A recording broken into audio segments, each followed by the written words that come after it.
How's it going? Welcome back, my beautiful sinners, to another great and amazing video with your boy, the Savior. That's right, welcome back to the channel. If you're new, which is highly likely, go down below and subscribe for fresh and original, moist content every single day. That's right, check out my music on all music platforms and become a member for extra content. Now, today, boys, we will be discussing Dying Light 2. So, if you're not aware, Dying Light 2 will be coming out December of 2021. That's right, so it's going to be coming out around Christmas. This is going to be the big Christmas game, which means this game developer, Techland, okay, is pretty much going to cash in on the Christmas buzz. In this video, I will discuss if Dying Light 2 is worth buying or not, if Dying Light 2 is worth it, is Dying Light 2 worth buying, is Dying Light 2 worth it? That is the big question, isn't it, Sunny Jim? Ooh, a brand new game. Wow, how amazing. Shiny graphics. Zombies. Ooh, we all love zombies, don't we? Personally, my sinners, okay, I'm just gonna give you my opinion on it and a little bit of information about this game. I personally don't really care about this whatsoever. To me, another zombie game is so boring. I'm so tired of zombies. I don't know about you, but now I've seen zombies so much throughout my life, it's pretty much as common as me looking down and seeing my ass crack, okay? I'm just not afraid of it, okay? I'm not scared of zombies. They don't scare me anymore. They used to when they were fresh and unique. I remember playing Call of Duty World at War, the zombies mode on that, and absolutely loving it. Do you know why? Because zombies weren't everywhere. Zombies weren't in absolutely every single movie, television show, game that was ever made, but now zombies are all over the place. They're in video games so much now, and they're saturated within the media. So to me, I don't feel threatened or scared of zombies. And when you're playing a zombie game, a good zombie game, you should be feeling terrified. You should be feeling scared, because these are walking corpses that are trying to eat you, but it's not scary because we've seen them so many times. If they redesign them and make them look interesting and do a spin on the zombie formula and make it a plague, an interesting one where they actually look way more deformed, or they change their appearance somehow or their behavior, but no, this is just the standard walking zombies, and some of them run, some of them are a little bit more scary looking, but to me, it's not terrifying whatsoever. The big difference this time is Dying Light 2 actually promises player choice and consequence. And if you know anything about me, I love games with consequence. I love games that have RPG mechanics like Fallout New Vegas. I like games that give you choice, okay? So this time, Dying Light 2, okay, is set 20 years later after the original Dying Light, and pretty much humanity has reset. Humanity is now used to living with zombies, which is kind of ironic. That pretty much even in the game, they're so tired of zombies that they are just kind of a nuisance. They're not really so much the focus anymore, so this could be kind of interesting, I suppose. So Dying Light 2 is set 20 years after the original game, and there's not going to be any of the characters coming back, thank God. The reason I didn't like Dying Light 1 was because it was pretty much like Dead Island, just a little bit better. We've seen games like it before. To me, it wasn't that interesting. The fun thing about Dying Light was the combat and the co-op, okay? That is what made the game good. But without those elements, it would be so boring, pretty much just Mirror's Edge with zombies, and to me that's not engaging enough, okay? I want something more, but this time they are actually offering a good story, at least that's what it looks like, and that's the big problem with the first game, was the voice acting, the story, the character dialogue and interaction with other characters and NPCs felt so one-dimensional, okay? But this time, they are actually offering choice. Ooh, modern day gaming industry, what's it gonna do this time? Is it gonna try new mechanics?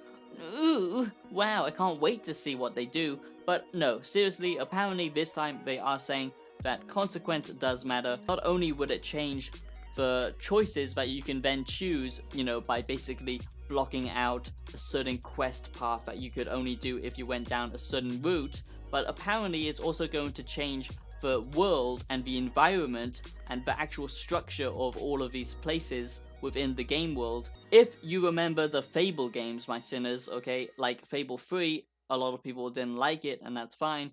But if you remember, pretty much the choices that you made would actually change the environment of the world. Dying Light 2 pretty much is trying to do the same thing, and that could be pretty interesting. I just don't know how much of it is actually going to really change the city and the environment. If it actually massively changes it, then that would be pretty amazing.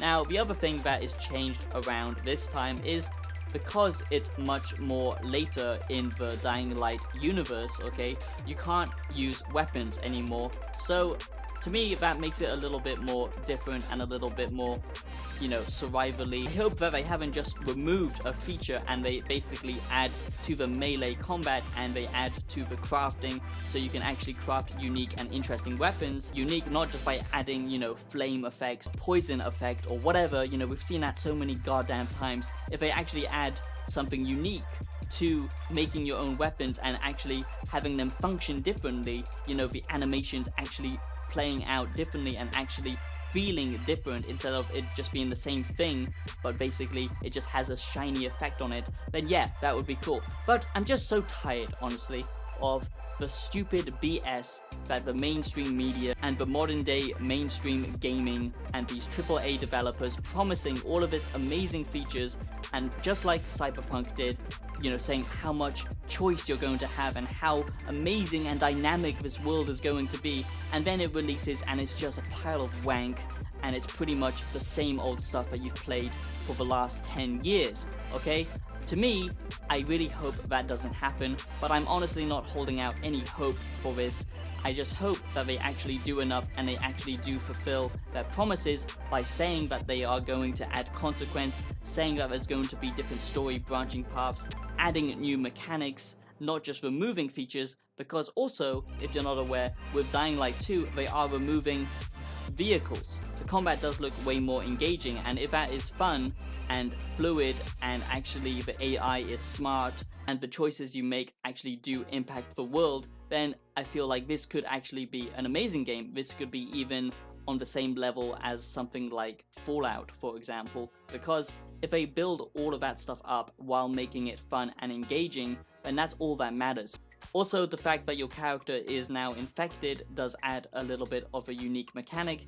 It would be pretty cool if sometimes you turn into the monster and then you turn back into your human form, or you can use that as a power. It would be pretty cool, for example, if they added a mechanic where you turn into the monster and you actually have to fight your friends and, you know, your home base, killing the people that you get to know and talk with. You know, they could do so many unique and interesting things with this, where consequence and choices actually matter, and who you decide to work with and who you choose to align with actually will make a difference within the world, within the story. If they improve the writing and interacting with characters, then this could be a really, really good game. So this could actually be a great game. It has the potential to be something really cool, but so far I'm not holding out too much hope because the premise is pretty boring. It's the same thing that we've seen time and time again, and so far the mechanics just kind of look like the same old thing.